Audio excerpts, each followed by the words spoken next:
She had a face of pure beauty. I couldn't stop looking at her. She had this little flower shop in town, and I stopped by every day to see her. Well, not in front of her. She didn't know I existed. Well, I mean, she can't know I exist.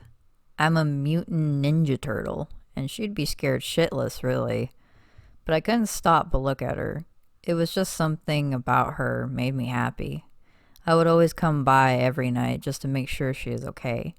This is the nicer part of New York, but with all the stealing lately, one cannot be too careful, really. One night I had been right to make sure she was okay, because then I saw some people trying to take money out of the shop and breaking flower pots.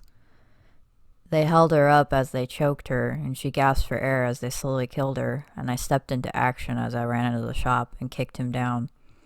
I held on to her as I caught her, and she held on back, as she choked on air softly. "Who? You? Look out!" she yelled the last part as the other guy hit me over the head with a lamp in the shop.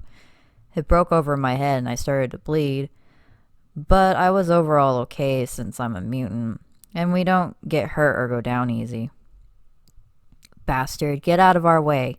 I upper kicked him and grabbed her, pushing her outside as I started to fight off the guys. She landed to the side and she held still as I fought. She didn't scream once, but would do so with another guy trying to sneak up on me. Before I knocked out the last guy, one guy almost got me again, but she hit them over the head with an empty flower pot. The man fell over and she stepped back with her hands over her mouth. "I'm sorry," she cringed as she stepped more to me. "Oh my God, are you alright?" She reached out and I ducked. Yeah, I am. Nothing I can't deal with. You should call the cops. Don't want them hanging around here for long. Sorry for scaring you if I did," I said, trying to get away, but she grabbed hold of my hand. "You didn't scare me. Now get over here so I can help you." She stepped over the men and had me sit down in front of the shop as she took out the first aid kit. "That's not needed. I can just wipe it off." She pinched my cheek and I yelped. "Ow, hey, hush. Now sit quietly while I help you." She pouted a cute pout and I blushed, shutting up quickly. She sat down and I started to gently clean the wound on my head first. I had no idea you would jump and save me, let alone be skilled in fighting. "Who are you?" she asked, and I sat dumbfounded. "What do you mean by that? You act like you've seen me before." I gulped, because that would be scary if she knew I've been looking out for her these past few weeks. "I have many times while walking around the city, and from you watching me on the roof next door," she said matter-of-factly. "Now, who are you?" she asked again, more firmly before I could reply to what she had just said before that. "I'm Leonardo, but most call me Leo."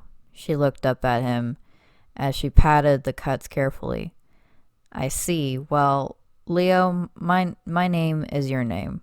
Nice to meet you. Nice to meet the guy who has been looking out for me these past weeks." She grinned, looking at him like he was in trouble. "Look, it's not what it looks like. Wait, you know that I was looking out for you?" She nods while smiling. "Yes, I didn't know what to think at first, but then I saw you watching over the shop, and like I said, I've seen you jump around the city as well. I saw that you had 3 others that looked somewhat like you. What are you guys? Who are you guys? That is, if you don't mind me asking," she asked, as she started to wrap up the cuts. "Well, those other 3 are my brothers. We're mutants, if you couldn't tell." She nods thoughtfully. "And protecting the city is kind of our thing. You know, like heroes and such," he stated proudly. "I see. So, why the interest in my flower shop all of a sudden?" He double takes and blushes. Well, I am pretty interested in flowers, so I thought I would be able to help out and protect this little shop. Plus, you're here all by yourself." He laughed as he rubbed his neck. She deadpanned at him, but otherwise said nothing on the matter. There, all done. And thanks for helping me out. She smiled, looking down, and Leo blushes a bit more. Haha, no worries. That's what heroes do, right? He said, standing up, but as he tried to walk away, she grabbed his hand. No, it's right. She looked away sadly, letting go. He frowned as she did so. He kneeled down. Hey, what's the matter? Did I say something wrong? Or do you want me to stay around till the cops show up? She shook her head. No, it's not that. It's just I've been lonely here in this little shop of mine ever since my mother passed, so I haven't had many people to talk to. She sighed. So it was nice that someone came and checked up on me like she used to. She teared up a little bit. Leo didn't like to see her cry. Well, he didn't really like to see anyone cry, so he gave her a hug. She blinked but otherwise didn't move. I understand, and I'm sorry about your mom. Would it be okay if I came and saw you in the shop more often instead of being creepy on the roof from afar?